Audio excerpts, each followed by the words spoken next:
switch things up though. Take you indoors inside stage 50. You can see it up ahead of the tram here. Rest assured, the building is big enough to take in the entire tram. That's pretty impressive all by itself. But the most impressive thing in here is the set. This has got to be the most unique set in all of Hollywood. No other studio has this. That's why other studios come here to use this from time to time. Most recently, Bones came over from Fox, the TV show Bones. David Boreanaz, Emily Deschanel starred in that show. Wait till you see what we have in here. Huh? See it? Huh? Yeah. It's the subway. I can hear all the New Yorkers right now. Subway, big deal. You're in Los Angeles, okay? Here a subway is a big deal. Keep in mind, we can make an anti-system phone by switching the signs around. That's exactly what phones did. All the signs on your left were switched out when they filled in your phone. We can make this the New York subway system, with one in Paris, one in London, anything.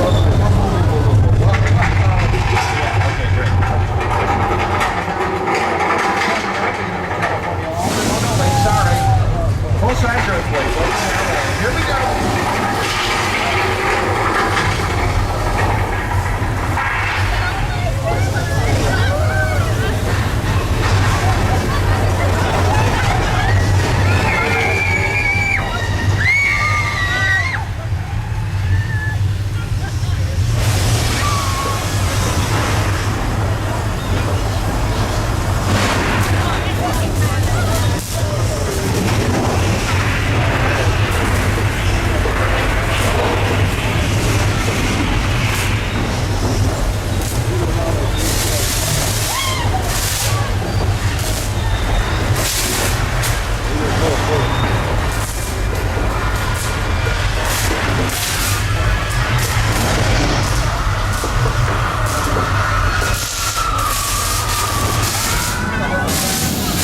Okay, I think it's over. Look on the right, it's not over.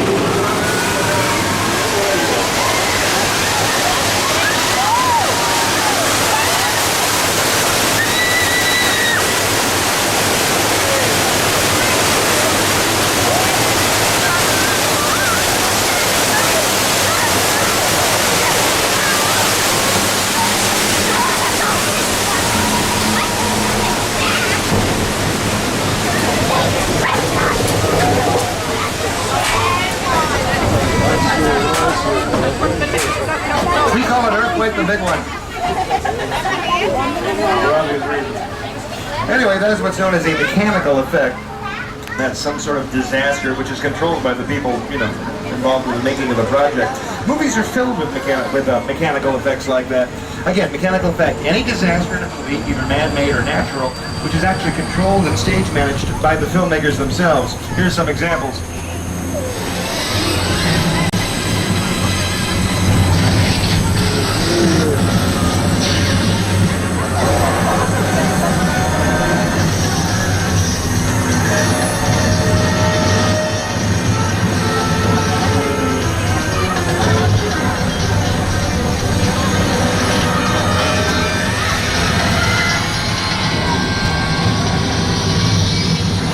Ordinarily we would be going to Jaws, but as you can see, it's still being refurbished there. They're working on it. So we'll just take you up the hill. Take you to some sets that I think you'll recognize from various television shows. Here at Universal, we have a history of filming very popular television shows on our lot. Sometimes they're produced by other companies. Most often they're produced by Universal. But there's one extremely popular show on the air right now, produced by Touchstone. It airs on the ABC television network. It's called Desperate Housewives. Who among you watches Desperate Housewives? Okay, excellent. Who among you is a Desperate Housewife? Some ladies, don't be coy. Anyway, Wisteria Lane. It's open for business. We're going there. Keep in mind, this is the actual set from the show. Landmarks for you, coming up over here on the left, that bright mustard-colored house, I guess you call it. That's Gabby's house. Gabby played by Eva Longoria Parker. She lives next door to Bob and Lee. We're having their lawn done. Yeah, well, must be nice to have your own gardener like that. Yellow house on your left, that's Susan's house. Susan played by Terry Hatcher. She lives next door to Lynette, played by Felicity Huffman. Lynette and her family live in the greenhouse on your left-hand side. If you've been watching the show from the very beginning, then you know that in the first year, the first season, the neighborhood ended right here at Lynette's house. But then Edie got into trouble. Remember Edie, played by Nicolette Sheridan? Her first house burned down. Had to build Edie a new house. Well, they did, and when they did it, they actually extended the neighborhood to include this circular area that we're in right now. Edie's house coming up on your right, pink house with a white mailbox. I don't care who lives there from now on. To me, that will always be Edie's house. The way out of here is the same way in, so everybody gets a second photo op. I get a second chance because I forgot one of the housewives. Embarrassing, considering she's the perfect housewife. That would be Bree, played by Marcia Cross. Bree's house will be coming up on your left. Another big two-story house, top half is blue, a lot of flowers in front. Bree wants us to keep off the grass. Oh, okay, Bree. So you've seen the street in person. Here's the street in action. Watch your screens. Scenes from Desperate Housewives, all of them filmed on Wisteria Lane. If there is one thing everyone in suburbia can appreciate, it's a good neighbor.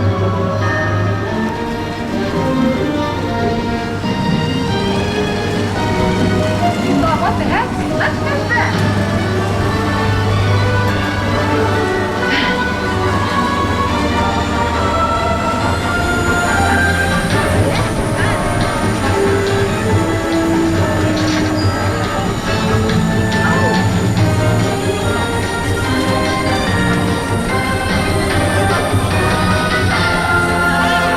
Wisteria Lane has been on the backlot for many years under different names. In years gone by, that neighborhood was used to film TV shows like The Munsters, Leave It to Beaver, Bachelor Father.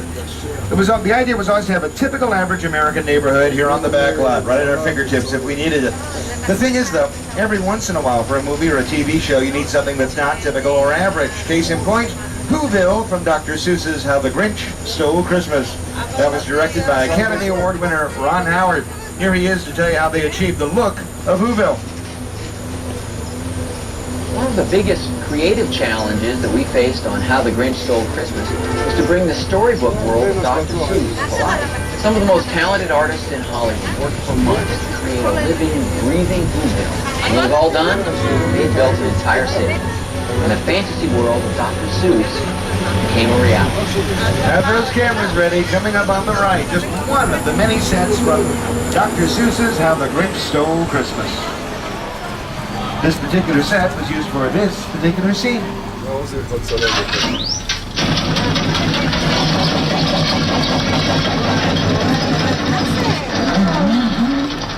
Hey, Betty, wait!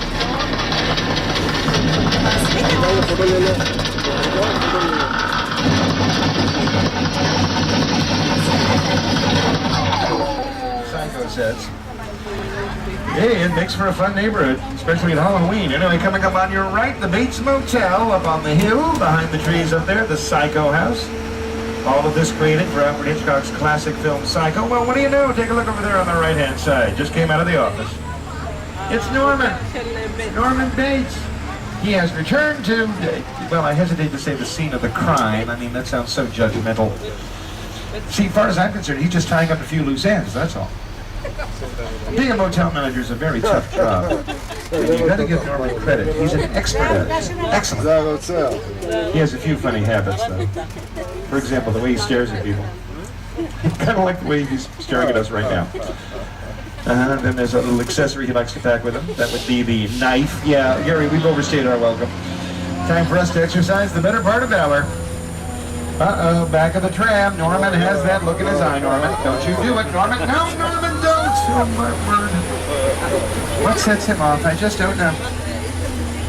Coming up on your left, the original Psycho House, which has been on the back lot for 50 years. A truly iconic set.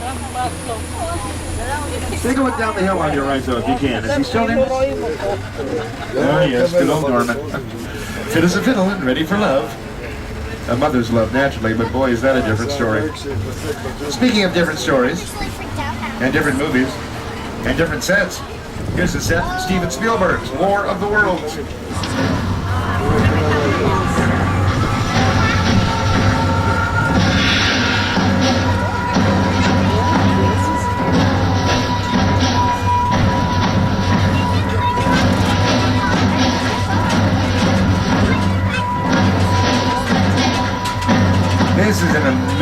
musings. We're going to stop the tram for about 30 seconds. While we're stopped, feel free to stand up and move around. That way you get some really good pictures. Go ahead. For those of you not into picture taking, check this out.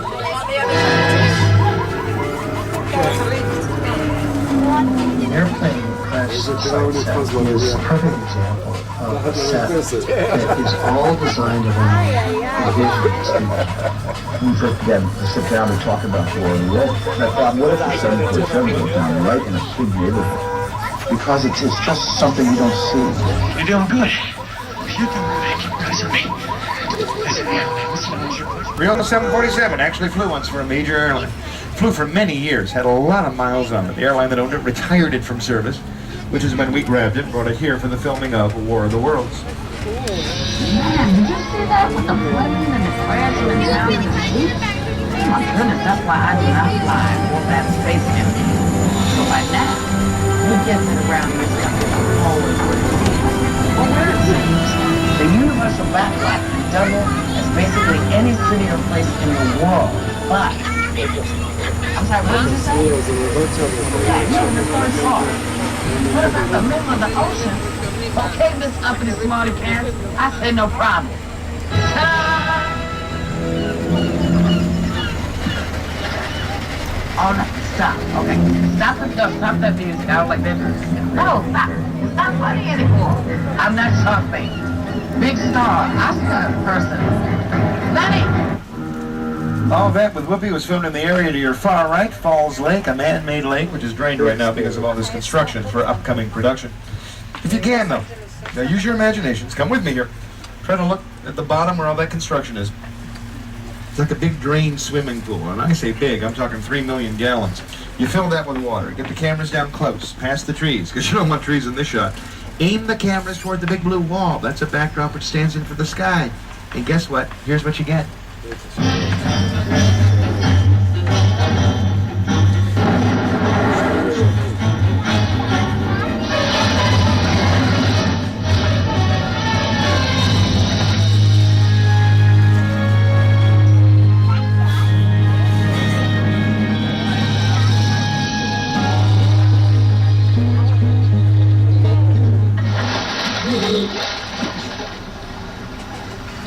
Falls Lake was also used in National Treasure Book of Secrets. You'll see it very soon in Inception with Leonardo DiCaprio. It's even been on TV, NBC's Biggest Loser. By the way, there was another movie supposed to film up here in this neck of the woods, The Mummy. Ah, yeah, they built a fantastic set for it, which is right up ahead of us here.